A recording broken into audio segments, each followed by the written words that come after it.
Every ancient culture tells of a flood that ended the world. Some called it divine punishment, others a reset. But what if they weren't myths? What if they were memories? What if this pattern repeats? On every continent, separated by oceans and millennia, our ancestors carved the same warning into stone and clay. Waters rising to swallow mountains. Skies are turning black and violent. Civilizations are drowning beneath waves that came from nowhere. And always, always the same haunting detail. It happened before, and it will happen again. Here's what should keep you awake. Every environmental marker they described, every atmospheric chaos they recorded, every cascading collapse they preserved in oral tradition. It's happening again. Right now.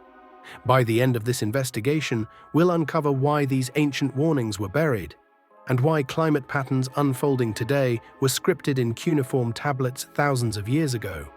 Welcome to Ancient Underworld, where gods fall, monsters rise, and devils whisper through the shadows of forgotten myths.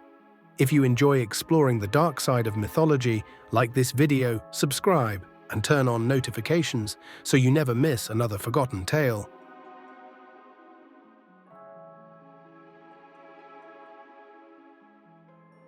The oldest story humanity ever wrote down wasn't about love or heroism.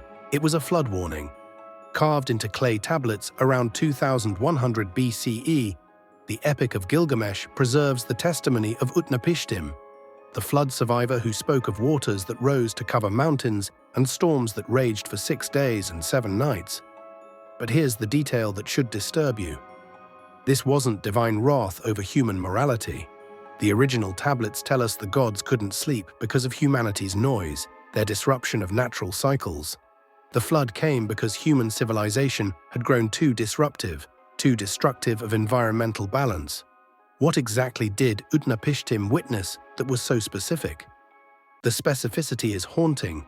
He describes atmospheric chaos, winds that changed direction without warning, darkness that swallowed the sun for days, weather patterns that became unpredictable and violent.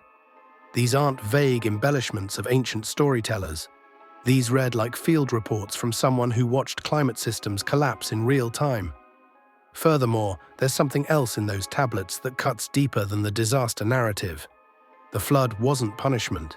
It was a planetary reset, a cosmic delete and restore when the operating system of civilization became too corrupted to function. Utnapishtim survived not because he was righteous, but because he recognized the warning signs and prepared for discontinuous change. The gods, in this oldest of all written stories, speak exactly to environmental scientists, describing tipping points. They don't rage about sin, they calculate carrying capacity. They don't moralize, they intervene when systems reach the breaking point. What we call mythology, they called environmental intelligence.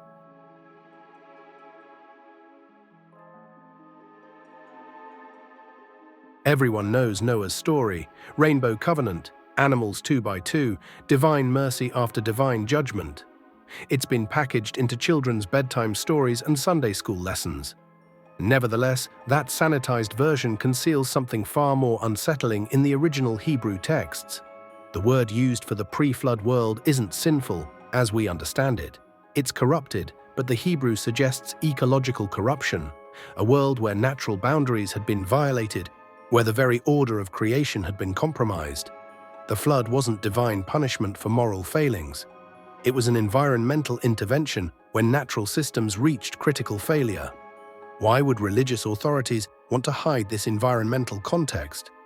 Christian scholars, particularly during medieval times, systematically rewrote flood narratives to emphasize divine authority over environmental warning. They needed these stories to serve theological control, not environmental education. The ecological context was inconvenient for institutions claiming dominion over nature. What they couldn't erase were the details that echo Utnapishtim's account with impossible precision: the specific duration of atmospheric chaos, the systematic preservation of genetic diversity, the careful selection of knowledge keepers to carry civilization through collapse. These aren't independent cultural developments. They're different accounts of the same witnessed catastrophe. But here's the truly unsettling part. While Christian authorities were dismissing flood stories from other cultures as pagan superstition, they were simultaneously copying their environmental details for their own narrative. They stole the data while burning the libraries that preserved the context. If you're finding these ancient connections as unsettling as they should be, make sure to subscribe and turn on notifications. There's so much more buried in our myths than we've been told, and you won't want to miss what we uncover next.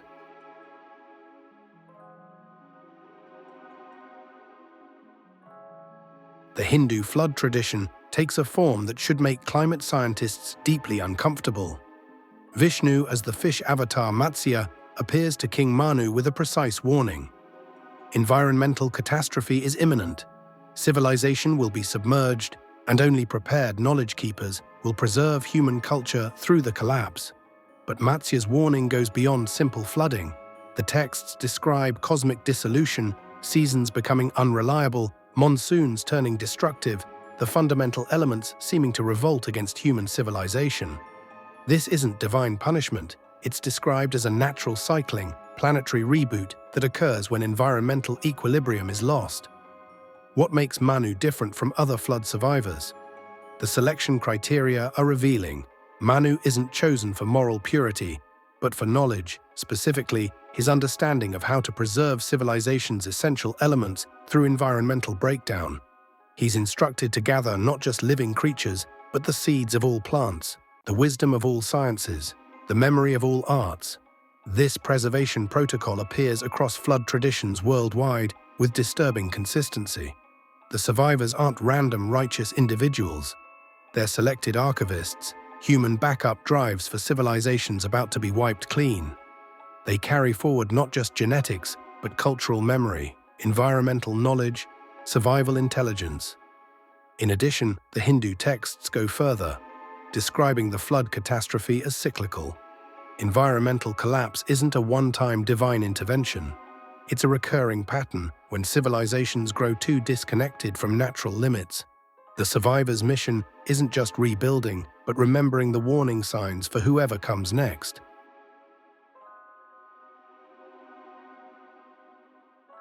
The warnings don't end with famous flood stories. Across North America, from Hopi to Cherokee to Ojibwe, oral traditions preserve accounts of previous worlds destroyed by rising waters, of survivors who carried forward environmental wisdom through the catastrophe. Similarly, Norse Ragnarok describes floods that precede cosmic renewal, where survivors emerge to plant seeds in the cleansed earth. These weren't isolated cultural fantasies. Archaeological evidence confirms many preserved memories of actual post-glacial flooding events, massive environmental changes that reshaped continents and forced human migration. Yet they contain something else, environmental knowledge that seems impossibly sophisticated for primitive cultures. How could these primitive cultures possess such detailed environmental knowledge? Hopi flood stories describe specific atmospheric changes, shifting weather patterns, and agricultural cycle failures. Cherokee traditions speak of waters rising not just from above, but from below as underground systems destabilize. Norse Ragnarok details environmental chaos that matches modern climate models of rapid warming scenarios. The haunting tragedy is how systematically these traditions were suppressed by colonizing cultures that needed to establish environmental authority. Indigenous flood stories were labeled savage superstition, even as European scholars copied their environmental intelligence for their own narratives. Consequently, we destroyed the warning systems and then wondered why we couldn't recognize the danger signs. We burned the environmental libraries and then acted surprised when the same patterns started emerging in our scientific data.